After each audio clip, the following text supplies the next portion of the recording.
right now on 5 on Your Side at 10.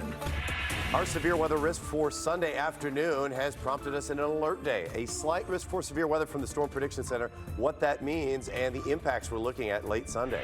Keeping cool from the extreme heat, our Verify team on how to keep the inside of your car cooler. But first, our top story. When you see it all as a collective, the amount of donations and people that have showed up, it really has made me feel really good. The special benefit for the children of a Jefferson County deputy who lost their mother in a deadly crash.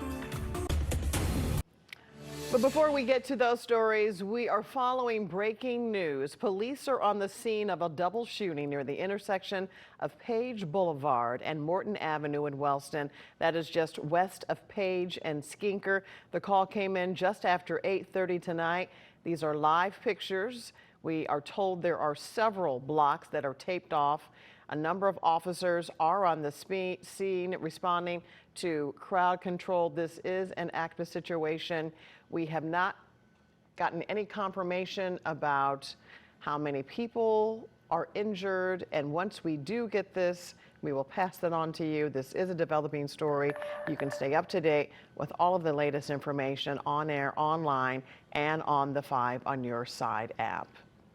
Now to our other story. It has been more than 3 months since a devastating crash in Festus. Thanks for joining us. I'm Kelly Jackson. Today, an outpouring of support as the community joins forces to give financial support to the 4- and 9-year-olds who will grow up without their mother. Brent Solomon reports.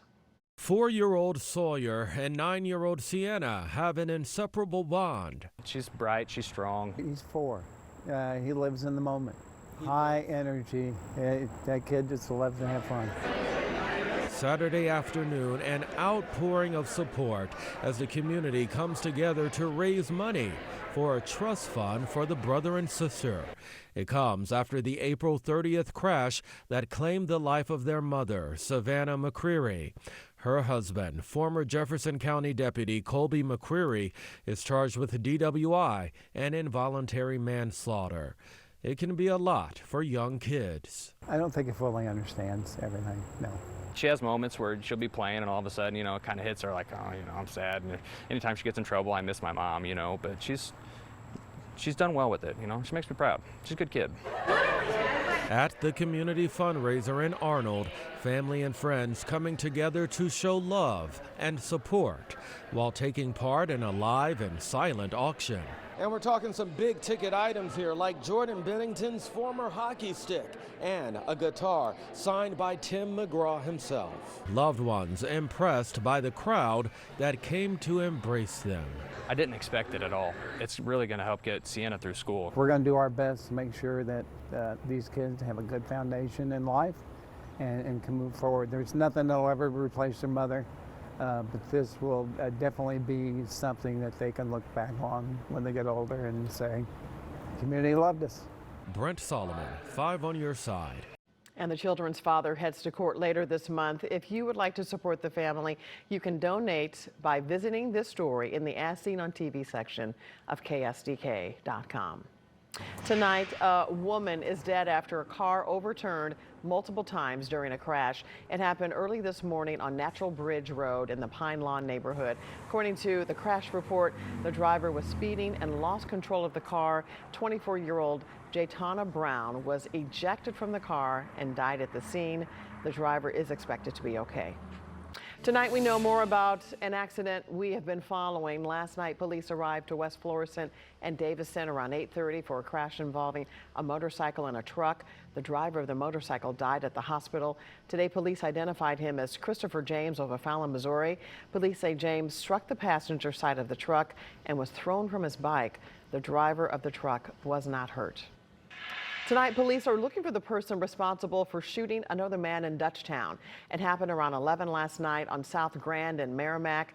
The victim told police he was walking in the area when he was approached by another man who shot him multiple times. He is being treated in the hospital. He is expected to be okay. Well, it's time for our Weather First forecast. Here is a live look over downtown St. Louis. A beautiful night and a calm night after the stormy days we have had, but we may not be out of the woods just yet. Meteorologist Gary Frank, are we expecting more rain anytime soon? Yeah, definitely tomorrow. We'll be dealing with our next alert day tomorrow, but I think we'll get through overnight with being at least pretty quiet as we head into the overnight hours. Still muggy out there as temperatures holding steady right now in the 70s, but as you look outside, we have cloud cover that's kind of hanging tough to some degree, but we also look at this big system which is kind of dragging some storms right now in Iowa, and that's all part of this system that's going to impact us here over the next few hours. Temps in the mid-70s. I think we're headed for the 60s tonight. In fact, some spots already very close to it, like Litchfield and Alton, but we're going to head for the 60s. I think the next few days is quiet for the next 15 to 24 hours, but then I think our severe weather risk arrives late tomorrow. So it is cool and quiet with temps in the upper 60s, but I think tomorrow we'll start to at least track the possibility for strong to severe storms. And that's what we're really going to look at ahead, because I think that as we're under a slight risk for severe weather, what that means for us as we even track a potential tornado threat for some of us as we head into portions of Sunday. All right, Gary. Well, the summer's not over yet, and our area has seen its fair share of extreme heat. The temperatures can make the inside of your car feel like an oven. But tonight, our Verify team has a tip on how to keep the inside of your car cooler. Here's Brandon Lewis. Verify here with your fast fact.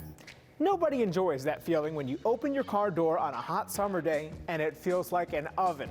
Verify viewer M emailed us to ask if tinting her windows can help keep the inside cooler. So M, let's verify using these sources. The inside of a car gets hot because the sun's UV rays penetrate the glass. The energy from the rays is then absorbed by the surfaces and released as heat that gets trapped inside.